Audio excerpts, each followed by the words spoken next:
Good morning, dear students. This video is a continuation of chapter 24, Data Handling. Here I am going to explain the topic Graphical Representation of Statistical Data.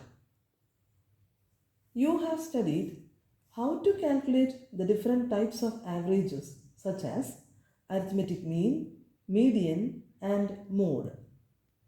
All these are calculated in order to study and compare the given data. But the calculation of such averages needs close observation and cumbersome calculations. Therefore, another method was developed in which the given data will be converted into pictures or graphs. There are different types of graphs such as bar graph, line graph, etc. As per your syllabus, you have only bar graph included for the annual examination. So, let me explain what is a bar graph. Bar graph is otherwise known as column graph. Bar graph is a pictorial representation of numerical data in the form of bars or rectangles of equal width and varying heights. While drawing a bar graph, you have to remember certain points.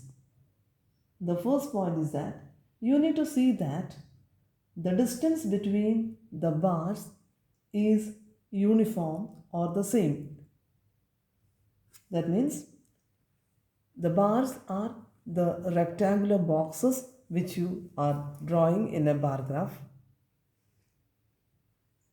So here in this figure, these rectangular boxes, we call these are the bars, B-A-R-S, bars. Okay.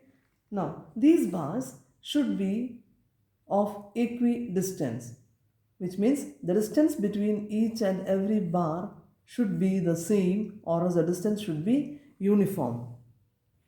The second point you need to remember is that the bars need to be of the same width.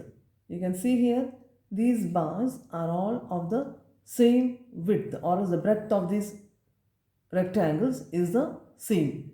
Here in this figure it is taken as 0.5 centimeter as the width, or else the breadth of the rectangular boxes. In a bar graph, the height of the bar represents the frequency of the corresponding observation. So remember, the more the frequency, more will be the height of the bar. Now, let us move on to the steps of construction of a bar graph for a given data. The first step in the construction of a bar graph is that you have to draw a horizontal line OX, which will be named as OX, and we call this horizontal line as the x-axis. The second step is you have to draw a vertical line which is named as the y-axis. It will be named as OX, okay, and that vertical axis will be called as the y-axis. Now remember, in the data given, you may have number of observations of large values. Then it becomes difficult to represent it on a sheet of paper. To make it more clear, let me give you an example. If you are given the marks obtained in maths by the students of a particular class, that data may have observations ranging from 0 to 80 if the maximum marks or the full marks is 80. But plotting the values from 0 to 80 along the y-axis will not be possible, or else it will be difficult, as the size of a sheet of paper is limited. So the third step in the construction of a bar graph is choosing a suitable scale. On that scale, determine the heights of the bars for the given numerical values. Let us see how to draw a bar graph for question number 2 of exercise 24D. Question number 2 says that the marks obtained by a student in annual examination in various subjects are given below. And here the data says the various subjects you are provided with the marks in different subjects such as Hindi, mathematics, English, science and social studies. And the marks obtained, here you can see in Hindi the marks obtained is 64, in mathematics the marks obtained is 40, in English 52, in science 80 and in social studies the marks obtained is 36. Here is the bar graph for the given data. So let me explain the steps to be followed. First of all, you will draw the horizontal axis named as OX. We call this as the x-axis. Then the vertical axis, which is named as OY. This is the y-axis, the vertical line is the y-axis. Along the x-axis, the various subjects are being named, namely Hindi, Maths, English, Science and Social Studies. And you can see along the y-axis, we are plotting the marks obtained starting from 10, 20, 30, 40, 50, 60, 70 and 80. The third step is selecting a suitable scale. So here I have taken the scale 1 centimeter is equal to 10 marks, because it is not possible for us to mark the marks from 1, 2, 3, 4, 5, 6 up to 80. It will not be possible since the size of the sheet of paper is limited.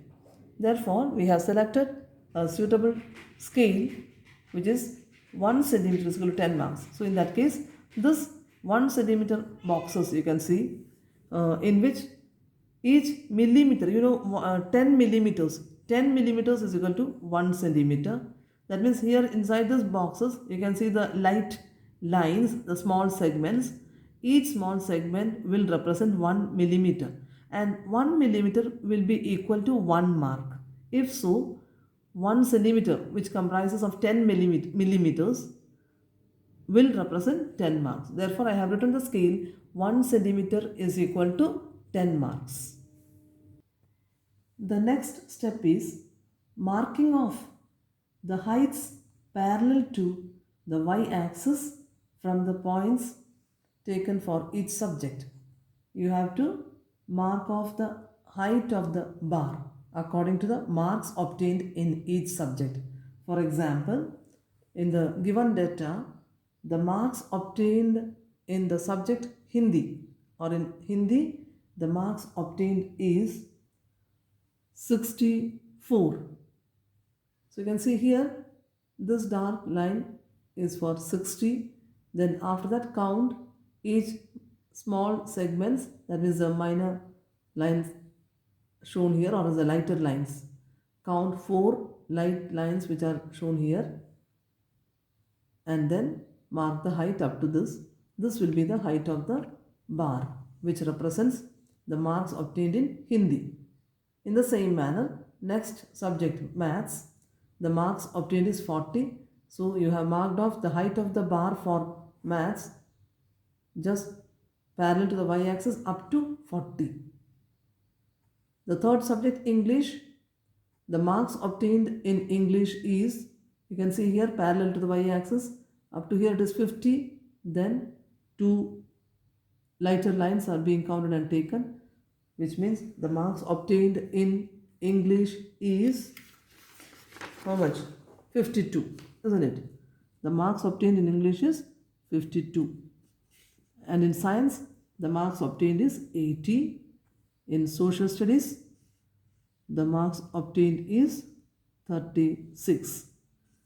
And as I said earlier, the more the frequency, the more will be the height of the bar. So by looking into this particular bar graph, it's very clear that the marks obtained in science is the maximum, as the height of this bar, which represents the marks for science. Okay, the height is more or the most. In this particular bar graph, the bar which represents the subject science is the most. That means the student has obtained the highest mark in science when compared to the other subjects.